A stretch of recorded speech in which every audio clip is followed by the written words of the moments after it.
Pak Vera, lagi-lagi Donald Trump ini membuat sebuah statement yang cukup membuat sorotan untuk industri EBT. Apalagi Donald Trump memberikan statement bahwa terkait dengan pengembangan EBT, khususnya terkait dengan energi angin, ini dinilai merusak lahan pertanian, kemudian mendorong harga listrik yang meningkat. Bagaimana Anda menilai statement ini dan juga ketidakselarasan dengan arah investasi EBT di global? Oke, terima kasih.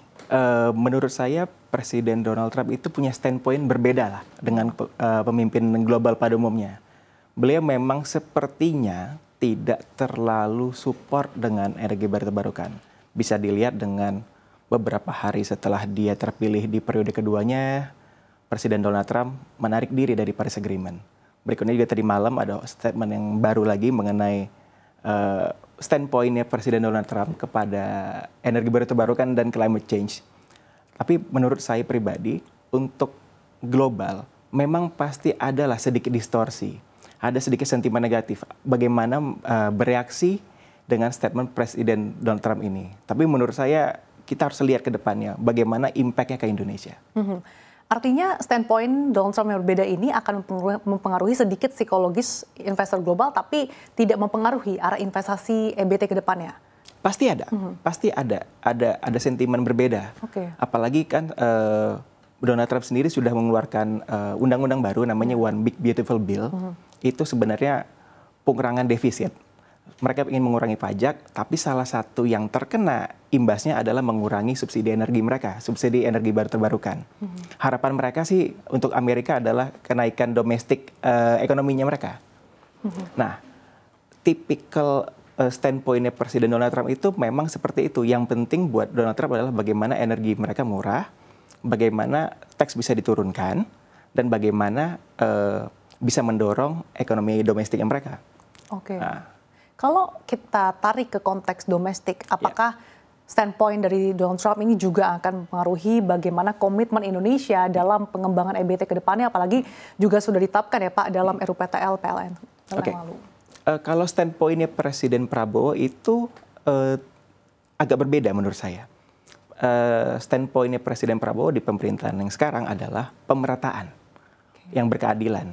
Jadi kedaulatan energi yang menuju pemerataan. Makanya Presiden Prabowo itu mendorong namanya listrik desa. Bagaimana EBT itu dimanfaatkan supaya desa-desa itu bisa terlistriki dan segera terjadi pemerataan. Jadi kalau standpointnya Presiden Trump dengan standpoint Presiden Prabowo tentu berbeda. Tapi seperti kita dengar bersama-sama tadi malam di UNGA itu statement Presiden Prabowo kembali menyatakan mengenai komitmen negara Indonesia untuk transisi energi net zero 2060, even earlier, lebih cepat. Jadi menurut saya, standpoint negara kita, arah negara kita itu tidak berubah, walaupun Presiden Trump punya statement berbeda mengenai EBT ini. Jadi kita tidak akan terpengaruh ya dengan adanya sentimen-sentimen eksternal yang kemudian cukup berdampak negatif pada isu terkait dengan pengembangan EBT. Tapi langkah konkret apa sih Pak yang bisa Indonesia lakukan untuk bisa memegang komitmen ini? Apalagi kita tahu juga di RUPTL ditegaskan juga bahwa pengembangan EBT ini cukup besar Pak. Justru saya menganggap bahwa dengan kondisi sekarang, Indonesia itu bisa menjadi regional championnya malahan untuk di energi baru terbarukan. Boleh kita lihat satu, RUPTL terbaru kita 2025-2034, Indonesia itu akan membangun 69,5 gigawatt listrik. Yang 76%-nya itu dari energi baru terbarukan. Itu satu poin. Yang kedua, di nota keuangan Presiden Prabowo menyatakan statementnya beliau bahwa kita akan, bahkan beliau menyatakan 100% loh nanti ujungnya untuk energi baru terbarukan. Itu yang kedua. Yang ketiga, baru-baru ini sebelum Presiden Prabowo berangkat ke Amerika atau ke Jepang, ditandatanganin itu peraturan pemerintah PP 40 2025 mengenai kebijakan energi nasional. Itu menunjukkan betapa landasan hukumnya untuk kita energi baru terbarukan dan kebijakan energi kita sudah diselesaikan di tatanan hukum. Yang terakhir, yang tadi malam, Presiden Prabowo kembali menegaskan posisi Indonesia untuk transisi energi 2060 harus net zero. Bahkan sebelumnya. di tengah komitmen Indonesia dengan berbagai langkah-langkahnya yang tengah dilakukan, tapi kalau Anda lihat pengembangan EBT dalam 10 tahun terakhir seperti apa sih Pak? 10 tahun terakhir, kalau saya lebih senangnya ngomongin 10 tahun ke depan. Oke. Kalau 10 tahun terakhir memang kita agak berkembang, tapi tidak terlalu cepat seperti yang direncanakan. Kalau tidak salah sekitar 13-14% lah dari energi bauran kita, dari EBT.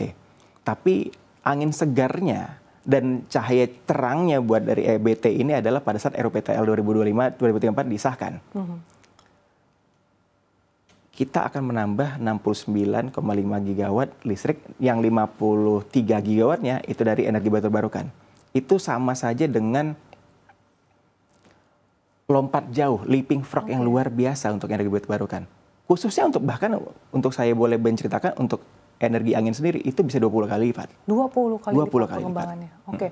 Apalagi berdasarkan data Kementerian SDM, kita memiliki potensi yang cukup besar energi angin 154,88 gigawatt. Pengembangannya sudah sejauh mana sih Pak hingga saat ini? Sebelum 2025 ini yang terpasang kan 142 megawatt atau 0,14 gigawatt. Ya kan? Artinya cuman kurang dari 1% yang kita manfaatkan. Jadi dari energi reserve kita yang bisa kita manfaatkan untuk energi angin baru kurang dari 1% yang kita kembangkan menjadi energi angin. Tapi yang ada di RPTL 2025-34, Indonesia akan membangun 7.200 megawatt dalam 10 tahun ke depan. Artinya dari kapasitas terpasang sekarang akan ada 20 kali lebih banyak dalam 10 tahun. Menurut saya itu akselerasi luar biasa. Yang menurut saya juga di regional ASEAN mungkin nggak ada yang secepat kita. Oke, makanya tadi Anda katakan Indonesia berpotensi jadi regional champion ya. Ya, betul sekali. Nah, tapi Pak, dengan potensi yang sebesar ini, apakah memang daya tarik untuk pengembangan energi angin ini lebih karena memang kita cukup kaya akan sumber dayanya, atau justru memang karena energi angin secara global ini dari segi pengembangan EBT cukup menarik? Tidak hanya energi angin. Jadi secara global, biaya pembangkitan energi baru terbarukan itu makin lama kan makin turun. Secara teknologinya makin bagus, harganya makin murah. 10 tahun terakhir itu bisa 10 kali lebih murah, 10 tahun terakhir. Jadi yang dulunya energi baru terbarukan dirasa sangat mewah, premium harganya, sekarang udah menuju angka yang pas untuk kita investasi. Jadi saya begitu yakin 10 tahun ke depan ini energi baru terbarukan di Indonesia itu akan sangat booming.